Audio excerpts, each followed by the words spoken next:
క్రైస్తవులుగా ఈ క్రైస్తవ జీవిత యాత్రలో మనం ప్రయాణిస్తూ ఉన్నప్పుడు ఎన్నో ఒడిదుడుకులు మన జీవితాల్లో కలుగుతూ ఉంటాయి.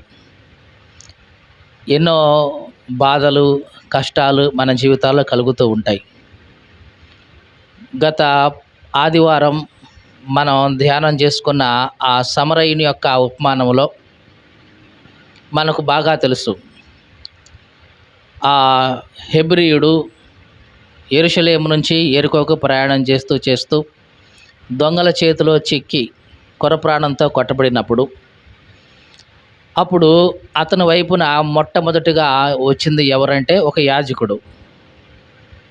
యాజకుడు అతన్ని చూశాడు కానీ ప్రక్కగా పోయాడు. తరువాత ఎవరు వచ్చారంటే లేవీడు వచ్చాడు.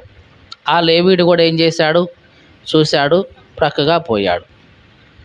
చాలాసార్లు మన జీవితాల్లో కూడా ఇట్లాగే జరుగుతూ ఉంటుంది. యాజకులు వస్తారు, చూస్తారు, పక్కగా పోతారు. ఈ పడిపోయిన వ్యక్తికి ఈ వచ్చిన యాజకుడికి ఏంటి రిలేషను అంటే, యాజకుడు అంటే దేవాలయంలో ఉండి ఈ వచ్చిన ఈ వ్యక్తి తరపున ప్రార్థనలు చేసేవాడు. ఈ యాజకులు ఎలాగా జీవిస్తారు, ఎలాగా బ్రతుకుతారు అంటే, ఇదిగో ఈ 11 గోత్రాల వాళ్ళు ఇచ్చినటువంటి ఆ కానుకలను బట్టే వీళ్ళు బ్రతుకుతూ ఉంటారు. అంటే వాళ్ళు అర్పణ అర్పిస్తే అందులో 10వ వంతు వాళ్ళు తీసుకుంటారు. తీసుకొని వాళ్ళ కోసం ప్రార్థన చేసి వాళ్ళ నిమిత్తం దేవుని సన్నిధిలో విజ్ఞాపన చేస్తారు, బలి అర్పిస్తారు. ఆ రకంగా ఈ లేవి గోత్రపు వాళ్ళందరూ కూడా, యాజకత్వం పనిచేస్తున్న వాళ్ళందరూ కూడా మిగతా వాళ్ళు దేవుని సన్నిధిలో ఇస్తున్నటువంటి ఆ దశమ భాగం ద్వారానే వాళ్ళు జీవనం సాగిస్తూ ఉంటారు. అంటే ఈ వ్యక్తి బాగా ఉన్నప్పుడు ఎన్నోసార్లు దేవాలయానికి వెళ్ళి ఆ యాజకుడు ముందు ఈ బలి అర్పించిన వాడు, ఆ యాజకునికి అంటే దేవాలయానికి దశమ భాగం అర్పించిన వాడే. ఒక మాటలో చెప్పాలంటే ఈ యాజకుడు బ్రతకడానికి ఒకానొక ఆధారం ఇదిగో ఈ పడిపోయిన హెబ్రీయుడే. అయినా సరే ఈ యాజకుడు అతన్ని చూశాడు కానీ ప్రక్కగా పోయాడు కదా. చాలాసార్లు మన జీవితాల్లో కూడా ఎట్లాగే జరుగుతూ ఉంటుంది. మన వలన మేలు పొందిన వాళ్ళే, మనమిస్తే పోషించబడిన వాళ్ళే మనల్ని చూసి, మన స్థితిని చూసి పక్కగా పోతున్న సందర్భాలు మనకు కనిపిస్తూనే ఉంటాయి. మనం అనుకుంటాం కొన్నిసార్లు, నేను ఒకప్పుడు నీకు ఇట్లా ఇస్తేనే కదా నువ్వు ఈ స్థితిలో ఉండగలిగింది, కానీ ఇప్పుడు నా పరిస్థితి చూసి, నా స్థితిని చూసి కనీసం జాలి పడకుండా, చూసి చూడనట్టుగా, ఎట్లాగా చూశాడు కానీ చూడనట్టుగా పక్కగా పోయాడు. బహుశా ఈ పడిపోయిన ఆ హెబ్రీయుడు అనుకుని ఉంటాడు, నేను ఎంత నమ్మాను నిన్ను, నా సంపాదన అంతట్లో దశమ భాగం తీసుకొచ్చి నీ చేతుల్లో పెట్టాను, గొర్రెలనేంటి, ఆవులనేంటి, ఎద్దులనేంటి దశమ భాగం తీసుకొచ్చి నీకు ఇచ్చేశాను, నా వలన నీవు నీ కుటుంబం ఎంతో చక్కగా పోషించబడ్డారు దేవుని పని చేస్తూ. అయినా సరే ఇప్పుడు నేను ఈ స్థితిలో ఉంటే కనీసం నీకు జాలి కూడా కలగలేదు కదా, సహాయం చేయకపోతే చేయకపోయావు, డబ్బులు ఇవ్వమని అడగలేదు, కానీ ఆ స్థితిని చూసి కనీసం దగ్గరికి వచ్చి అయ్యో పాపం అని కనీసం ఒక మాట అనడానికి కూడా నీకు నోరు రాలేదు కదా అని ఎంత బాధపడి ఉంటాడో. యాజకుడు పోయిన తర్వాత అదే స్థలానికి, అదే రూట్లో ఎవరు వచ్చారు? లేవీడు వచ్చాడు. మరి లేవీడు ఈ పడిపోయిన ఈ బాటసారికి ఇంకా దగ్గరవాడు. యాజకుడు అంటే దేవాలయంలో ఉండి యాజకత్వం చేసేవాడు, అక్కడే ఉండేవాడు. కానీ ఈ లేవీడైతే కనుక వాళ్ళ గ్రామంలోనే, వాళ్ళ గోత్రంలోనే, వాళ్ళ ఇంటి పక్కనే చుట్టూ ఎప్పుడూ తిరుగుతూనే ఉండేవాడు. ఒక మాటలో చెప్పాలంటే రక్త సంబంధి. ఎవరు? రక్త సంబంధే. అయినా సరే ఈ లేవీడు ఏమనుకున్నాడు? చూశాడు కానీ చూడనట్టుగానే పక్కగా పోయాడు. ఈ పడిపోయిన బాటసారి బహుశా అనుకుని ఉంటాడు, నా అనుకుంటున్న వాళ్ళే, నా రక్త సంబంధులే, నా చేత పోషించబడిన వాళ్ళే, నా సొమ్ము తిన్నవాళ్లే, అతని భాషలో నన్ను చూశారు, కనీసం నా మీద జాలి పడకుండా పక్కగా పోయారు కదా, ఇక నన్నెవరు పట్టించుకుంటారు, నా స్థితికి ఎవరికి కావాలి, అసలు నేను బ్రతికితే ఏంటి చస్తే ఏంటి అని బహుశా బాధపడుతూ ఉన్న ఆ సమయంలో ఇదిగో ఈ సమరయుడు అతని దగ్గరికి వచ్చేసాడు. ఎవరు వచ్చింది? సమరయుడు వచ్చాడు. ఈ సమరయుడిని జాగ్రత్తగా వినండి. వచ్చిన ఈ సమరయుడిని ఒకప్పుడు ఈ బాటసారి, పడిపోయిన ఈ బాటసారి ఎట్లా చూసేవాడంటే ఒక శత్రువులాగా చూసేవాడు. అతడు ఎదురుగా వస్తున్నాడు అంటే పక్క దిక్కిపోయేవాడు. అతను పట్టుకున్న దాన్ని నేను పట్టుకుంటే మైలపడతానేమో, అపవిత్రునవుతానేమో అని పట్టుకోవడానికి ఇష్టపడేవాడు కాదు. అతడు వెళ్ళిన దారిలో నేను వెళ్తే నేను అంటరాని వాడిని అవుతానేమో అని వెళ్ళిన దారిలో కూడా వెళ్ళేవాడు కాదు. అసలు వాళ్ళ ఊరి మీద పోతే నాకెక్కడ అపవిత్రత వచ్చేద్దామని ఊరి చుట్టైనా తిరిగిపోతాడు, కానీ ఆ ఊరిని దాటి మాత్రం పోయేవాడు కాదు. యూదులు అట్లాగే ఉండేవాళ్ళండి. మీకు తెలుసు, మీరు చరిత్ర చూస్తే ఆ వెనకాల, బైబిల్ వెనకాల మ్యాప్ పాయింటింగ్ ఉంటుంది. అందులో సమరయ పట్టణం మధ్యలో ఉంటే దానికి ఒకవైపేమో యోదయ, ఇంకోవైపేమో గల్లియా ఉంటుంది. యూదులు గల్లియా నుంచి యోదయాకు పోవాలన్నా, యోదయా నుంచి గల్లీకు రావాలన్నా మధ్యలో సమరయ పట్టణం అడ్డుగా ఉంటుంది. వీళ్ళు చక్కగా ఆ పట్టణం లోపల గుండా వస్తే షార్ట్ కట్ రూటే, కానీ వాళ్ళు అట్లా రారు. ఎందుకంటే సమరయులు, వీళ్ళ పట్టణం గుండా మనం ప్రయాణం చేస్తే మైలబడిపోతాం, అంటుబడిపోతాం అని అనుకొని ఈ సమరయ చుట్టూ ఇట్ట తిరిగిపోతారు. స్ట్రైట్గా ఇట్లా పోతే తొందరగానే పోతారు, కానీ గల్లియా నుంచి యోదయాకి పోవాలన్నా, యోదయా నుంచి గల్లీకి పోవాలన్నా ఇట్లాగా చుట్టూ యోర్దాన్ నది ఉంటుంది పక్కన, ఆ యోర్దాన్ నదికి అంచున చుట్టుకొని ఇట్లా తిరిగి వస్తారే తప్ప సమరయ పట్టణం గుండా మాత్రం ప్రయాణం చేయరు. ఎందుకు? ప్రయాణం చేస్తే ఎక్కడ మేము అపవిత్రులమైపోతామేమో, వాళ్ళు సమరయులు అని వాళ్ళని అట్లాగా దూరంగా పెట్టాడు ఒకప్పుడు ఈ బాటసారి. ఇప్పుడు అట్లాంటి సమరయుడే ఆ రూట్లో వస్తున్నాడు. ఏమైనా ఆశ ఉంటుంది ఇతనికి? ఒకప్పుడు వీడిని చూసి కదా నేను దూరంగా పోయింది, ఒకప్పుడు వీడి గాలి సోకితే నేను మైలపడతాననుకొని వీడికి దూరంగా పోయాను కదా, ఇప్పుడు వీడు నా దగ్గరికి వస్తున్నాడు, నేను చేసినవన్నీ వీడి కళ్ళకు కట్టినట్టు కనపడుతుంటాయి కదా. నేను చేసినవన్నీ నేను చూసి ఇదిగో నువ్వు సమరయుడివిరా అని వాడిని అసహించుకున్న రోజులు గుర్తొస్తాయి. నీతో మాకు స్నేహం లేదు అని ముఖానే చెప్పేసిన రోజులు గుర్తొస్తాయి. ఇవన్నీ చూసిన తర్వాత, ఇవన్నీ గుర్తొచ్చిన తర్వాత ఈ వ్యక్తి అసలు నా వైపు చూస్తాడా? చూస్తే గనక ఎట్లా రెస్పాండ్ అవుతాడు? బహుశా వీడు ఇంకా ప్రాణంతోనే ఉన్నాడా, ఈ ప్రాణం కూడా తీసేస్తే పోలా అనుకునే అంత కక్ష నా మీద ఉంటుందా ఒకవేళ ఇతనికి అని అనుకున్నాడేమో ఒకవేళ. కానీ దానికి భిన్నంగా ఈ సమరయుడు ప్రయాణమై ఆగి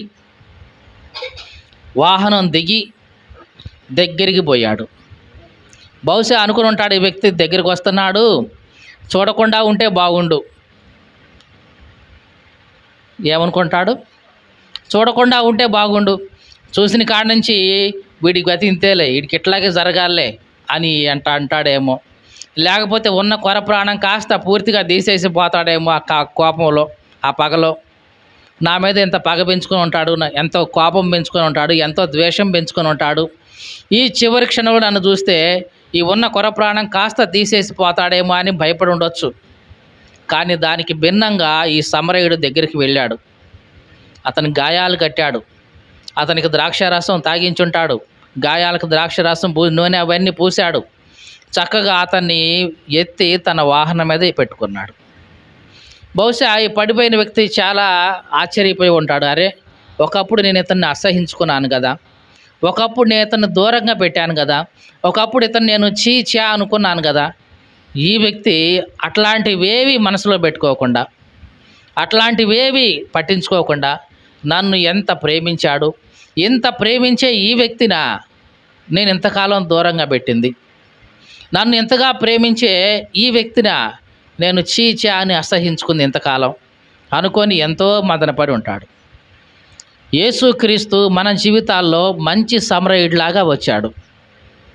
కొన్నిసార్లు మన బంధువులు అనుకుంటున్న వాళ్ళు, స్నేహితులు అనుకుంటున్న వాళ్ళు, ఇరుగు పొరుగు వాళ్ళు అనుకుంటున్న వారు, నా అనుకుంటున్న వాళ్ళు కూడా మన ముందుకు వచ్చి మనకి కనీసం మంచి చెడు మాట్లాడకుండా ఉన్న రోజుల్లో కూడా యేసుక్రీస్తు మన కోసం ఆయన తన ప్రాణం పెట్టాడు.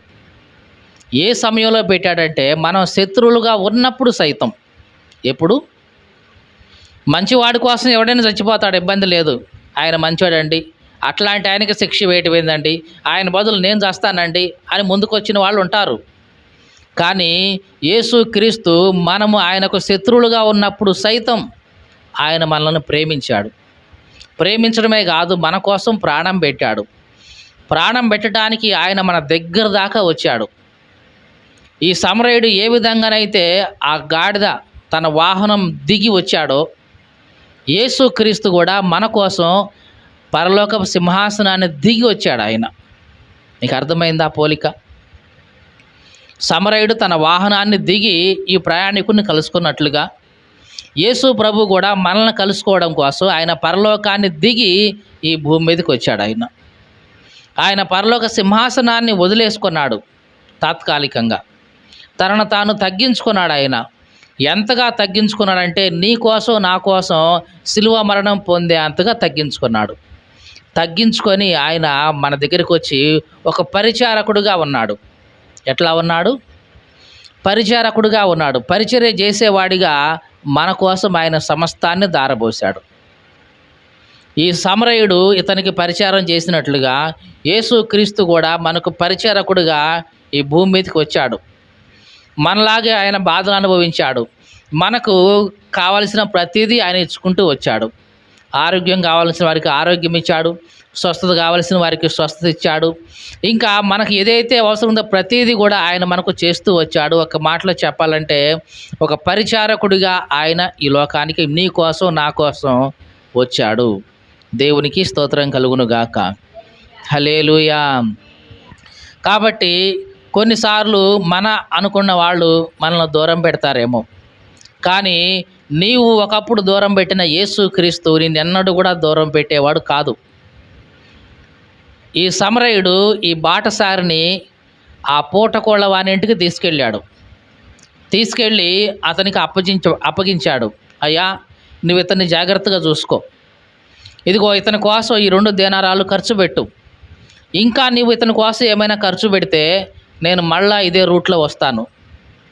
నేను పని మీద వెళ్తున్నా, మరలా ఇదే రూట్లో వస్తాను. ఆ వచ్చేటప్పుడు వెళ్ళేటప్పుడు ఇదిగో నువ్వు ఎంత ఖర్చు పెట్టావు ఎక్స్ట్రాగా అది నీకు ఇచ్చేసి నేను ఇతన్ని తీసుకెళ్తాను. అప్పుడు దాకా ఇతన్ని జాగ్రత్తగా నువ్వు కాపాడుతూ ఉండని పూటకోళ్ళ వానికి అప్పచెప్పి వెళ్ళిపోయాడు సమరయుడు. యేసుక్రీస్తు కూడా మన జీవితాల్లో చేసింది ఇదే. ఆయన పడిపోయిన మనల్ని పాపములో, శాపములో, రోగములో, బలహీనతలో పడిపోయిన మనల్ని ఆయన పైకి లేవనెత్తాడు. మన గాయాలు కట్టాడు, మనకు రక్షణ ఇచ్చాడు. అలా రక్షణ ఇచ్చి మనల్ని ఒక సంఘంలో చేర్చాడు.